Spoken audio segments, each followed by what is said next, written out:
আল্লাহর কাছে সবচেয়ে প্রিয় আমল, আল্লাহর কাছে সবচেয়ে পছন্দনীয় কাজ, সবচেয়ে আল্লাহর ভালোবাসার কাজ বান্দার, সেই কাজ, যেই ভালো কাজ, যেই ইবাদত, যে আমল বান্দা নিয়মিত করে, পরিমাণে সেটা অল্প হলেও হোক, পরিমাণে অল্প কিন্তু করে নিয়মিত, আল্লাহর কাছে আমলটা বেশি প্রিয় সেই আমলের তুলনায় যে আমল একসাথে অনেক করা হয় কিন্তু পরে আর করার কোনো খবর নাই।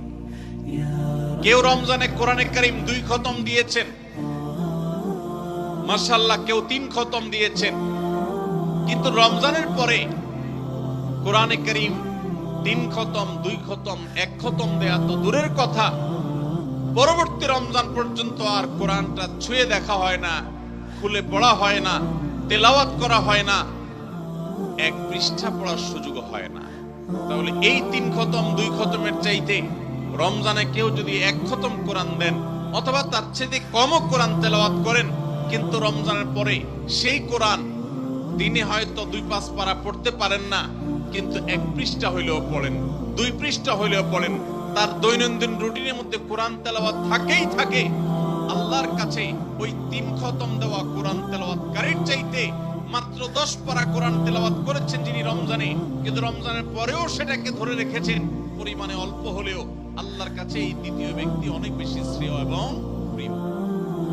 প্রিয় ভাইরা আমার, রমজানে আপনি অনেক দান দক্ষিণা করলেন, রমজানের পরে আর খবর নাই, আল্লাহর কাছে এটার চাইতে বেশি প্রিয় রমজানের তৌফিক অনুযায়ী দান সাদেকা করেছেন, রমজানের পরেও আপনি দান সাদেকা অল্প অল্প হলেও ধরে রাখার চেষ্টা করেছেন।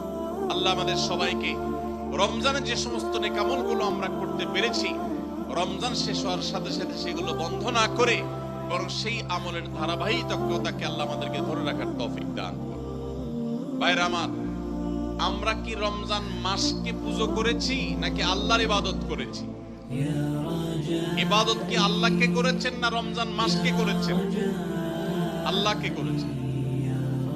যদি রমজান মাসকে কেউ ইবাদত করে, রমজান মাসকে যদি কেউ পুজো করে, তাহলে তার এখন আর ইবাদত করার দরকার নাই, কারণ রমজান শেষ হয়ে গেছে। আর যদি কেউ ইবাদত করে আল্লাহকে, তাহলে যে আল্লাহ রমজানে ইবাদতের নির্দেশ দিয়েছেন, সে আল্লাহর নির্দেশ রমজানের পরেও ইবাদতের জন্য আছে না নাই?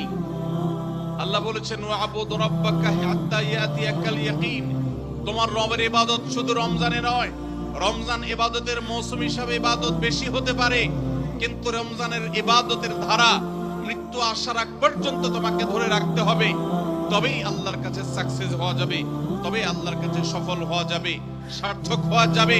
আমাদের এই জীবন সাধনা, আমাদের তাকওয়ার সাধনা, আমাদের সিয়াম সাধনা, আমাদের রমজানের ইবাদত বন্দেগী আল্লাহর কাছে কবুল হবে।